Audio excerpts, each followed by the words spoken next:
Since the start of the war in Ukraine, or even since 2014, lots of Ukrainians and Russians want nothing to do with each other. Cultural and business connections interrupted, friendships and families broke apart, and many Ukrainians nowadays refuse to speak Russian even if they're bilingual or native speakers. Can Christianity be a unifying force? Can a church or a congregation bring Russians and Ukrainians together and make them equal before God? Can they forget about the war and have a peaceful fellowship?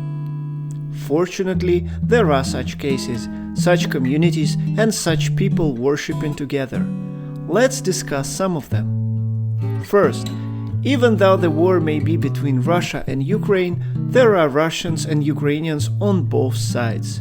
Statistically, Ukrainians are the third largest ethnic group in Russia after Russians and Tatars, much bigger than most of the peoples native to the Russian land. Moreover, many Russians have Ukrainian roots, Ukrainian surnames, and relatives. Likewise, Russians is the second largest ethnic group in Ukraine. There are few native Ukrainian speakers among the Russian military, but a substantial part of Ukrainian forces is either bilingual or native Russian speakers, even the president, Zelensky. The east of the country, where most of the military action takes place, is predominantly Russian-speaking. In this context, it is natural that in the Russian and Ukrainian churches, especially of Moscow Patriarchate, Russians and Ukrainians worship together, usually without division, at least within a congregation or parish. Before 2014, it was quite common in Ukraine that Christian congregations differed by a language rather than ethnicity. Nowadays, it is still often the case, however, another factor in the side they support in the war. Many Christian congregations, sadly, are in the center of the war, both physically and mentally, and apart from their invaluable social support and charity work, they could also be involved directly, both as defenders and invaders.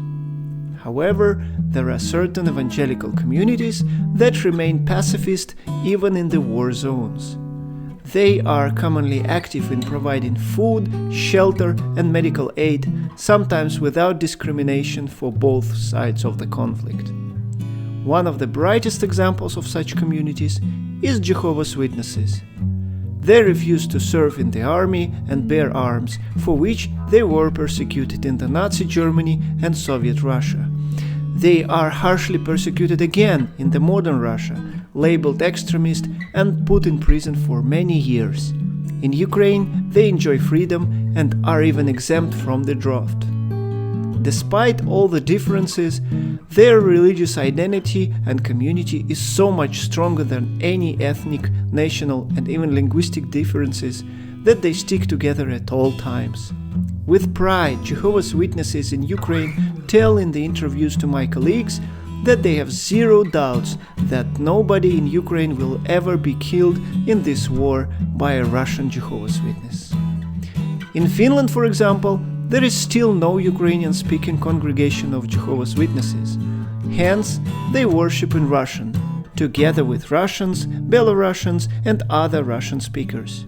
Jehovah's Witnesses are brothers and sisters first, and anything else, including ethnicities, second.